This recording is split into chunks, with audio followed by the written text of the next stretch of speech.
আসসালামু আলাইকুম। Expert holiday 365 এর পক্ষ থেকে সকলকে জানাই প্রাণ ঢালা অভিনন্দন। আশা করি আপনারা যে যেখান থেকে দেখছেন সকলেই অনেক অনেক ভালো আছেন।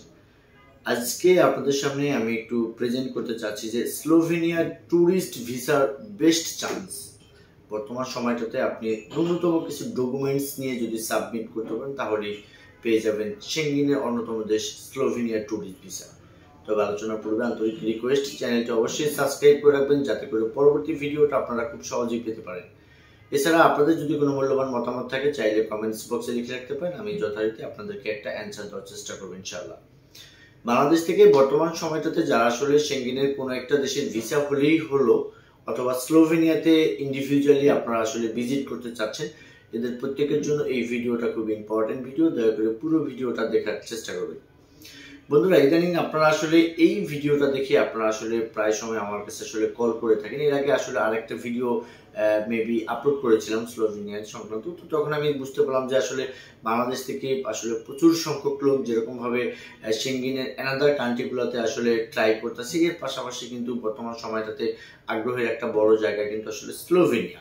কারণটা হচ্ছে যে আমরা জানি যে সেঙ্গেনের একটা দেশের ভিসা হলে বাকি দেশগুলো আপনি অনায়াসে উইদাউট এনি ভিসায় কিন্তু আপনি ঘুরে আসতে পারবেন। সেক্ষেত্রে আসলে যদি আপনার ইন্টেনশন থাকে যে আপনার ফ্রান্স, ইতালি, জার্মানি, হ্যাঁ, স্পেন, পর্তুগাল, যে সকল দেশগুলোতে বেসিক্যালি সকলে যেতে চায় বা যাওয়ার আগ্রহটা খুবই বেশি থাকে, কিন্তু আপনি সেই সমস্ত দেশের ভিসাগুলো খুব সহজে বাংলাদেশ থেকে পাবেন না বা অনেকে হয়তো পাচ্ছে না, তারা কিন্তু আসলে বিকল্প ওয়েতে এই স্লোভেনিয়াকে আমরা আসলে একটু নিয়ে কাজ করতে পারি। এখন মূল ব্যাপারটা হচ্ছে যে বাংলাদেশ থেকে আপনি স্লোভেনিয়ার তে আপনি অ্যাপ্লাই করতে হলে কিন্তু আপনাকে সুইডেন এম্বাসির মধ্য দিয়ে কিন্তু আসলে ফাইলটাকে সাবমিট করতে হবে। আমরা জানি যে ঢাকাতে বনানীতে বোরাক টাওয়ারে লিফট 7-এ কিন্তু সুইডেন এম্বাসিতে অবস্থিত। তো সুইডেন এম্বাসির মধ্য দিয়ে বেশ কয়েকটা দেশের কিন্তু আসলে ফাইলগুলো সাবমিট করা যায়। তো এর মাঝখান থেকে অন্যতম হচ্ছে স্লোভেনিয়া।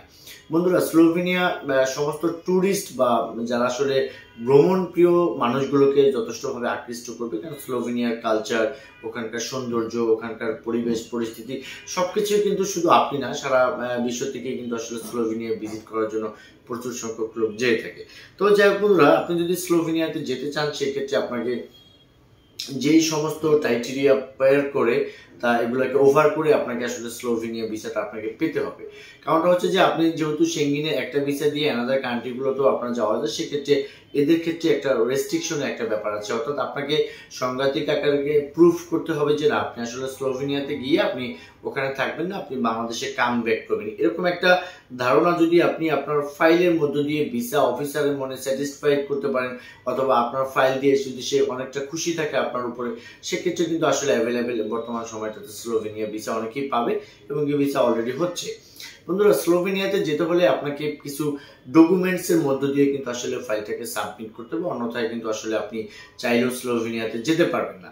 সেটা হচ্ছে যে আপনি বাংলাদেশে যে আর্থিকভাবে ভালো আছেন, সেক্ষেত্রে আপনার ব্যাংক স্টেটমেন্ট, ব্যাংক সলভেন্সি, আপনার নামে যদি কোনো এফডিআর বা অর্থ সংযোজনকারী যদি কোনো প্রতিষ্ঠানের কোনো সনদপত্র থাকে, সেক্ষেত্রে আপনি সেগুলো চাইলে অ্যাড করতে পারবেন। তো আপনার প্রফেশন যদি বিজনেস হয়ে থাকে, সেক্ষেত্রে অবভিয়াসলি আপনাকে trade licence, tin, tax, return, এই যে ব্যাপারগুলো আছে এগুলো কিন্তু অবশ্যই আপনাকে সাবমিট করতে হবে। অ্যান্ড দেন হচ্ছে আপনার বিজনেসের ভিজিটিং কার্ড, লেটার হেড বা বিজনেসের যদি আপনার কোনো পে স্লিপ থাকে যেগুলো দিয়ে আপনি বেচা কিনা করেন, তাহলে চাইলে কিন্তু সেই সমস্ত ব্যাপারসও আপনি বিজনেসটাকে প্রুভ করার জন্য আপনি ফাইলের সাথে অ্যাড করতে পারবেন। তারপরে হচ্ছে যে আপনার ক্যাশ টাকার বাইরে যদি আপনার সম্পত্তি থাকে না অনেকের, যেমন আপনার অ্যাসেট ভ্যালুয়েশন যেটাকে আমরা বলে থাকি, সেটা হচ্ছে যে আপনার জমি জমা, তারপর আপনার নিজের নামে যদি কোনো ফ্ল্যাট, বিল্ডিং, হ্যাঁ, গোল্ড, শেয়ার মার্কেটে কিনা কোনো কিছু যদি থেকে থাকে, এগুলো আপনি চাইলে কিন্তু আপনার অ্যাসেটের ভিতরে ইনক্লুড করতে পারবেন। বিকজ আমরা জানি যে অনেকেরই আছে ক্যাশ টাকাটা একটু কম থাকতে পারে, সেক্ষেত্রে কিন্তু আসলে অ্যাসেটটা যদি আপনার সন্তুষ্টজনক হয়, সেক্ষেত্রে কিন্তু ভিসা অফিসার আপনাকে ভিসাটা দিয়ে দিতে পারে। তো যাই হোক বন্ধুরা, বাংলাদেশ থেকে যারা আসলে স্লোভেনিয়াতে যেতে চান, এদের মাঝখান থেকে যদি কেউ এমপ্লয়ি হয়ে থাকে, অর্থাৎ কোথাও যদি আপনারা জব করে থাকেন, সেক্ষেত্রে আপনার যে সমস্ত পেপারসগুলো অ্যাড করতে হবে সেটা হচ্ছে যে আপনার ওখানে যে আপনি জব করতেছেন সেখানকার অ্যাপয়েন্টমেন্ট লেটার, তারপরে হচ্ছে যে আপনার জয়নিং লেটার, আপনার ওখানে নো অবজেকশন সার্টিফিকেট আপনার কোম্পানি থেকে যে আপনি কত তারিখ থেকে কত তারিখ কোন দেশে ইন্ডিভিজুয়ালি আপনি ভ্রমণ করতে চান বা অনেকগুলো দেশ যদি ভ্রমণ করতে চান এটাও চাইলে আপনি মেনশন করতে পারেন। পাশাপাশি যারা জব করে থাকেন তাদের যেহেতু আপনার স্যালারির একটা সিস্টেম সেটা কিন্তু অনেক কোম্পানি আছে হাতে হাতে যারা পে করে তা সেখান থেকে আপনি চাইলে লাস্ট 6 মান্থের পে স্লিপটা আপনি অ্যাড করতে পারেন, ফাইলের সাথে অ্যাড করতে পারেন না, করতে হবে এক্স্যাক্টলি। আরেকটা হচ্ছে যে যারা আসলে ব্যাংকের মাধ্যমে আপনি স্যালারিটা আপনি উঠান তার সেক্ষেত্রে কিন্তু আসলে লাস্ট 6 মান্থের আপনার স্যালারি স্টেটমেন্ট দিবেন। তো মনে রাখা ভালো যাদের প্রফেশন বিজনেস তাদের কিন্তু দুটো অ্যাকাউন্ট লাগবে, একটা হচ্ছে সেভিংস, একটা হচ্ছে কারেন্ট। বিকজ কারেন্ট অ্যাকাউন্ট হচ্ছে আপনার বিজনেস বা প্রপার্টি নামে থাকবে, আর ব্যক্তিগত যেটা আছে ওইটাতে আপনার একটা সাফিসিয়েন্ট একটা লিকুইড মানি দেখিয়ে কিন্তু আসলে ভ্রমণ করার জন্য যতটুকু দরকার ওটা কিন্তু দেখিয়ে আপনাকে এম্বাসিতে দাঁড়াতে হবে। আর যারা আসলে আপনার কোনো কোম্পানিতে জব করতেছেন বা গভর্নমেন্ট জব করেন সেক্ষেত্রে কিন্তু তাদের জন্য জিও নিতে হবে, অর্থাৎ অনুমতিপত্র যেটাকে আমরা বলে থাকি। আর পাশাপাশি হলো যে যারা জব করেন তাদের ক্ষেত্রে দুটো অ্যাকাউন্টের খুব বেশি প্রয়োজন হবে না। আপনি যদি আপনার স্যালারি অ্যাকাউন্টের মধ্যে যদি আপনি আপনার অ্যামাউন্টটা দেখাতে পারেন সেটা কিন্তু আসলে ঠিক আছে। তো এখন এই কথার মাঝে আপনার এখানে দুটো প্রশ্ন জাগতে পারে, সেটা হচ্ছে যে আপনার যে ব্যাংকে অ্যামাউন্টটা দেখাবেন স্লোভেনিয়ার জন্য কত টাকা ব্যাংকে থাকলে আপনার জন্য বেস্ট হতে পারে এবং ট্রানজেকশনটা কিরকম হতে পারে, এরকম একটা প্রশ্ন কিন্তু অনেকেই আমাকে প্রায়ই করে থাকে।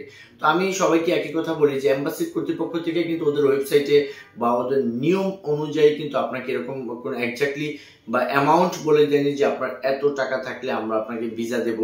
ওরা বলেছে আপনার কাছে একটা সাফিসিয়েন্ট একটা ব্যালেন্স থাকতে হবে।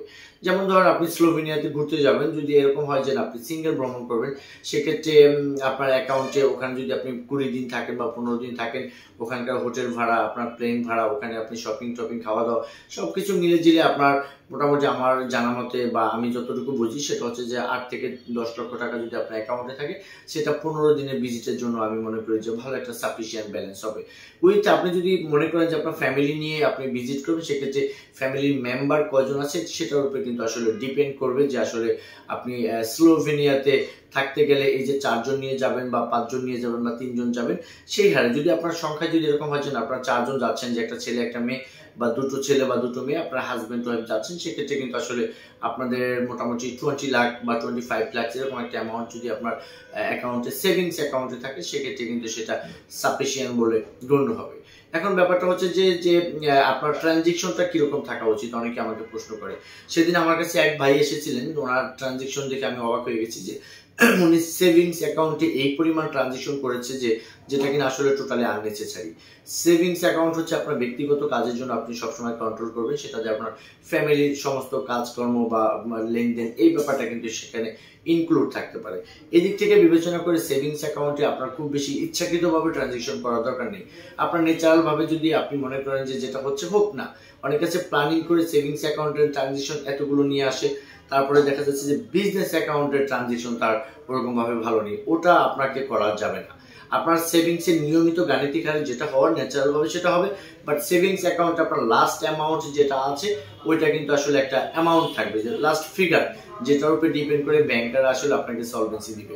আর আপনি যত ইচ্ছা তত লেনদেন করতে পারবেন আপনার হচ্ছে কারেন্ট অ্যাকাউন্টে, কারণ সেভিংস অ্যাকাউন্টে আপনি যদি বেশি লেনদেন করে থাকেন সেক্ষেত্রে কিন্তু এটা সন্দেহজনক যে আপনার রিজনটা কি যে আপনি সেভিংস অ্যাকাউন্টে এত টাকা কেন লেনদেন করলেন। আরেকটা ব্যাপার হচ্ছে যে অ্যাসেট ভ্যালুয়েশনটা একটা আপনি কত কোটি টাকা দেখাবেন। এখন যদি আপনি লিগ্যাল ভাবে আপনি এটা করতে যান তাহলে সেটা ভিন্ন ব্যাপার, যে আপনার যত আছে আপনি তত দেখাবেন। আর যদি আপনি প্ল্যানিং করে দেখান বা কোথাও থেকে আপনি মানে এটাকে মেক করেন সেক্ষেত্রে মোটামুটি অনেকেই যেটা দেখায় সেটা হচ্ছে যে আপনার 8 থেকে 10 কোটি টাকা, সেক্ষেত্রে আপনার অ্যাসেট ভ্যালুটা এরকম হতে পারে যে অ্যাসেট ভ্যালুয়েশনে আপনার কোথাও একটা ফ্ল্যাট আছে, তারপরে যদি ফ্ল্যাট থাকে তাহলে ফ্ল্যাটের তো একটা রেন্টও থাকবে, তাই না? অথবা আপনার যদি একটা বিল্ডিং থাকে সেক্ষেত্রে বিল্ডিং এর রেন্টগুলো আপনি চাইলে এখানে সুন্দরভাবে মানে সামারি করে দিতে পারেন। তো যাই হোক বন্ধুরা, স্লোভেনিয়াতে আপনারা বাংলাদেশ থেকে যদি আসলে যেতে চান সেক্ষেত্রে স্ক্রিনে দেওয়া নাম্বারে চাইলে যোগাযোগ করতে পারেন, অথবা আপনাদের যদি মনে করেন এই যে কথাগুলো বললাম এগুলোর মাঝে যদি কোনো কিছু আপনার বুঝতে অসুবিধা হয় সেক্ষেত্রে সরাসরি আমাদের অফিসে চলে আসতে পারেন। ডিসক্রিপশন বক্সে আমাদের অফিস অ্যাড্রেস সবসময় দেওয়া থাকে। কুড়িল চৌরাস্তা কাজী টাওয়ার হচ্ছে আমাদের অফিস। আপনারা জানেন যে আমরা আসলে এই ট্যুরিস্ট ভিসার ফাইলগুলো নিয়মিত প্রসেস করে থাকি এবং কি ডকুমেন্ট সাপোর্ট সহ আপনার যদি ইনভাইটেশন প্রয়োজন হয় সেক্ষেত্রে কিন্তু আসলে আমরা সেই সমস্ত আপনাদেরকে হেল্প করার চেষ্টা করি। তো যাই হোক বন্ধুরা, সকলে ভালো থাকবেন, সকলে সুস্বাস্থ্য কামনা করি। আসসালামু আলাইকুম।